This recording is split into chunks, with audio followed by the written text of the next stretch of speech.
Hey, what's up everybody? Frank Valkyria. Welcome to the channel. As you can see, I'm starting to go into the Sparrow mode in support of Johnny Depp. Actually, I haven't worn a earring for a long time. There are some videos out there. Anyway, guys, today I want to do a timeline following the events of this trial, or more importantly, like to have an idea of when it all started, because I love to put things into perspective, and we're going to comment as we go about the things that we've learned so far about all of this, which is quite interesting. So let's switch and let's go. All right, guys, we should be good here in the corner. Let's go together and see the timeline of those events. As you can see, Johnny Depp and her met on the Rum Diary in 2009. Actually, I thought it was a little bit later. I thought the movie came out a little later, but probably I thought it was 2011, honestly. And if you know, this is like based on a book wrote by Hunter S. Thompson, which was quite a particular writer. I think he's responsible for the Gozo type of journalism. A very interesting, eccentric guy, which liked shooting guns and always walking around with with a drink. So Johnny at the time got very much into him. There are also videos where they do like some live shows in the now defunct Viper Room in LA. There is actually a video of him and John Cusack opening for him on the stage of the Viper Room. Anyway, there was some kind of evening where they were presenting some work, probably in conjunction with also, I don't know if at the time the movie Fear and Loathing in Las Vegas had already came out, because of course Johnny did also that movie that was inspired by Hunter S. Thompson. And some of you know that it's famous, the money spent apparently on the funeral of Hunter S. Thompson. That was his ashes were shot out from a cannon. And there is debate whether or not it was like in the millions range, that expense. But seeing how much he loved that person, and even though it seemed kind of a toxic relationship in the way where they got intoxicated together, it also seemed actually to me quite a loving one. You know, Johnny seemed to be very much in awe of the writing of this man and the wit, despite everything. And if I remember correctly, Hunter S. Thompson took his life, unfortunately. I think all of a sudden, when he was a little bit aging, he just took his life. He shot himself. So rest in peace. And if we go further, we see that Heard and Depp started dating in 2012. And Johnny Depp before was in a relationship with Vanessa Paradis, which is also kind of a child celebrity actually in France. And she had several hit songs, I think in their late 80s, late 80s as a teenager. So actually I knew also Vanessa Paradis when I was a kid, because of those songs that were so incredibly popular in Italy as well at the time, you know. So he had a relationship with Vanessa Paradis for 14 years and 2 kids with her. And I mean, go figure. I don't know exactly what happened and you know, in the timeline of their relationship, why they broke up. But as we all know now, also Vanessa Paradis came out testifying, or leaving a statement about Johnny being an incredible father and partner, where he was always kind, and she never had seen in 14 years and 20 plus years of knowing him of any abusive behavior. To me, honestly, that's already a lot. And I know that people argue, okay, but you know, people can change. Well, people change, but they don't really change, because you know, if you're claiming that the abuse that he pursued on himself could lead him to be aggressive, I mean, Johnny Depp was probably messed up, you know, on stuff when he was young and hanging out with Hunter S. Thompson already. So those things would have come out, or there would be like a line of wreckage, you know. if he responded to recreational drugs in that manner, you know. Moving forward, 2013, this is the first time apparently she alleges was assaulted.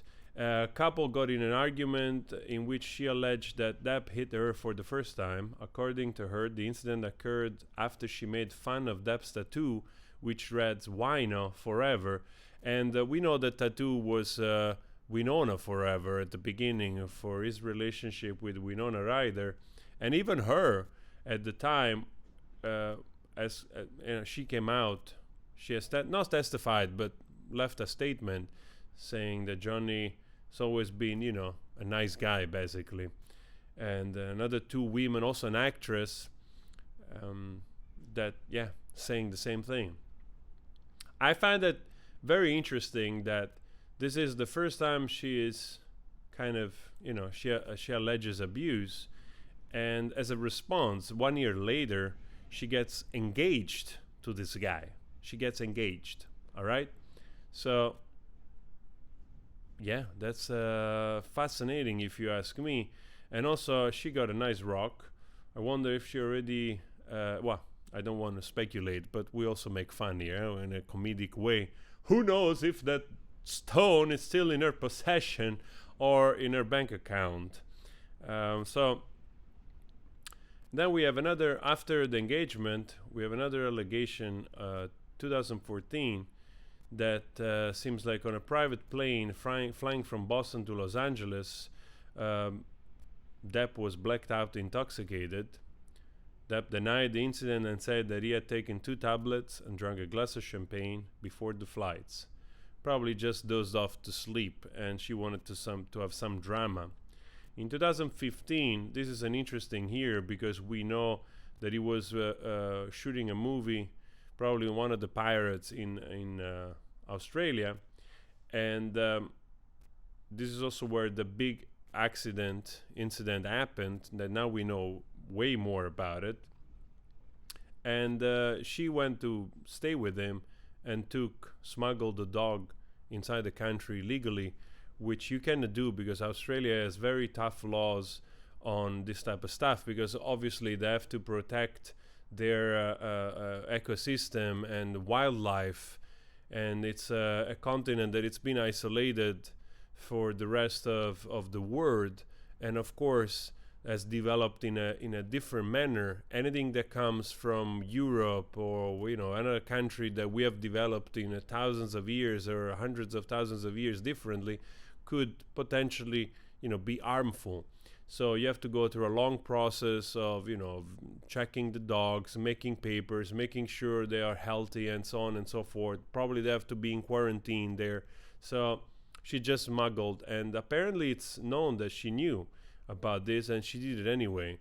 And I think in the end I think she threw Johnny under the bus. They probably didn't know nothing about this, but then he had to come forward himself and also apologize, even though I remember these apologies being more comedic than anything.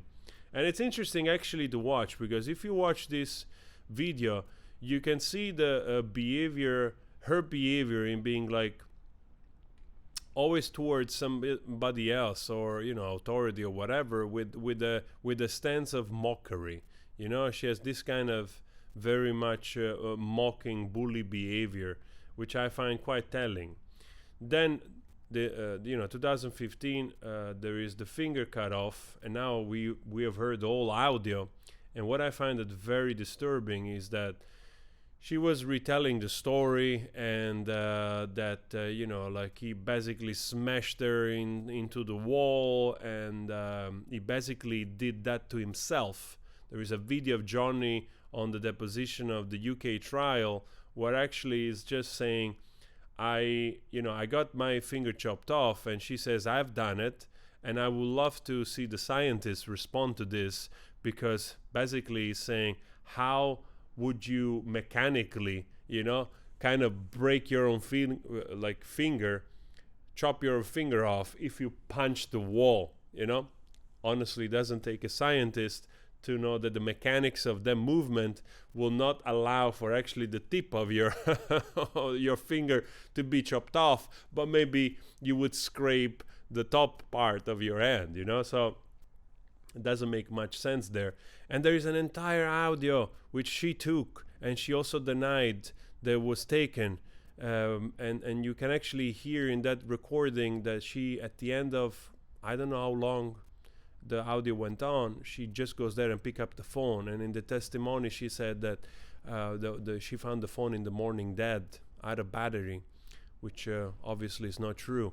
I found that audio the most telling because you hear the security guard that passed away, Jerry, that they seem, all of them, to know about the tantrum of this woman. And another thing that was also surprising to me, seeing how much they kind of protected her, like going to the length of basically covering up for both Johnny and her, because they didn't want it to, they didn't want probably the police to get involved because they knew the consequences.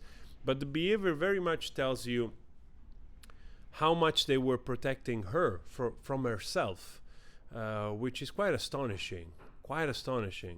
And another detail that caught my attention here in that argument is that she claimed that, there was glass on the floor and that she hurt her feet. And it's very clear in the audio. You can hear her stomping away in shoes and then close herself in the room. And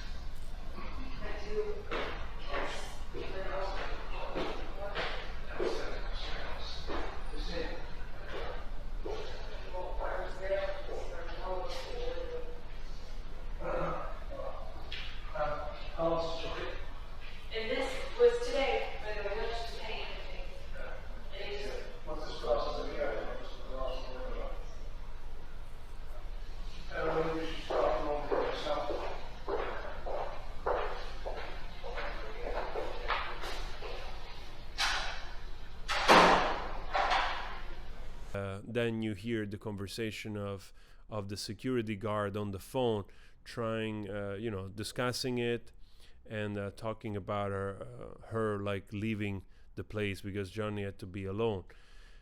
So then we have the incident of 2016, and if I'm not mistaken, this is also after. This happened after that. There was like a talk of a post-nup. And if I remember correctly, after this fecal matter in the middle of the bed, she went on with some friends to Coachella. And there's also videos of them being like wise asses talking about it in their Instagram, So, and I think this is also the moment where the other security guard of Johnny Depp actually had to drive her back because she probably had a bad trip on mushrooms or something like that. Now we also know that in 2015, the video that we saw, yesterday in the elevator, that the police showed up at the house. Two cops actually showed up at the house because of two different phone calls. And apparently now we know that one was carried out by a friend called Aya that lived at the time was in New York, and another one probably from a friend called Raquel that was living there. So there is those two phone calls and two police cops showed up. There is the body cams, and one couple of the police of the cops actually testified under oath, and they said they haven't seen anything in the house broken, and that there was no injuries reported on any kind.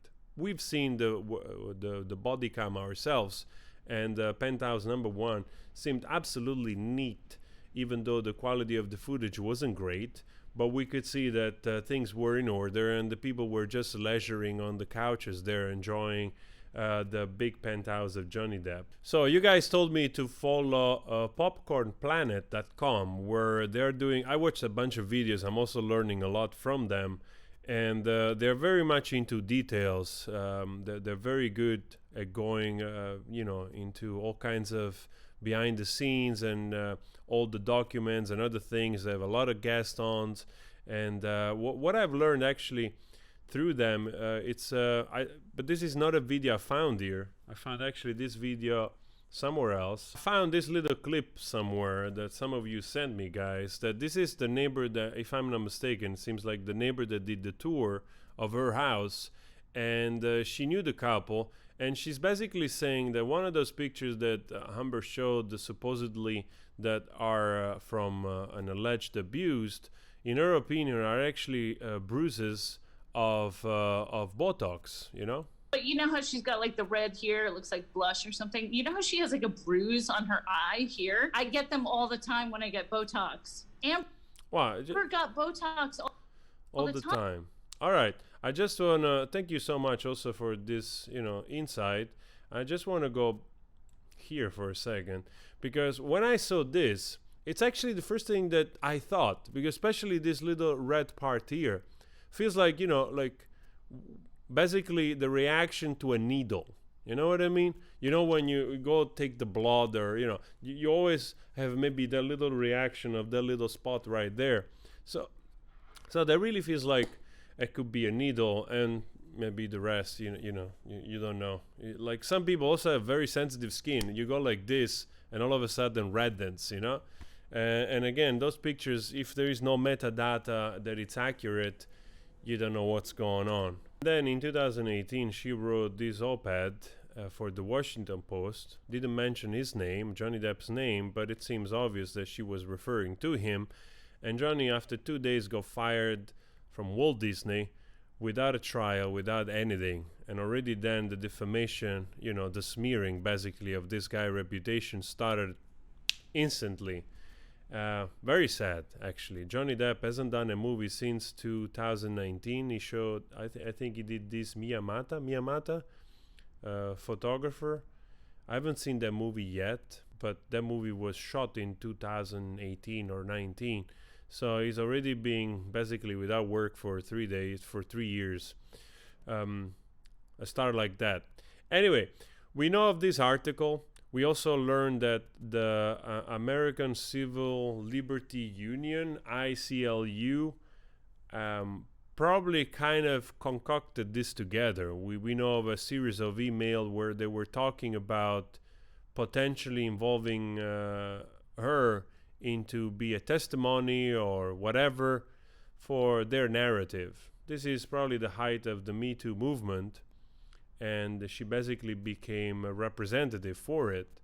Now there's much more awareness about this article and what happened behind closed doors. We also saw the lawyer of the ICLU testifying about the donations that she was supposed to give, which she didn't give. Like, it seems that overall she gave about 1.2 million or so of the money that she promised, which were 3.5 million.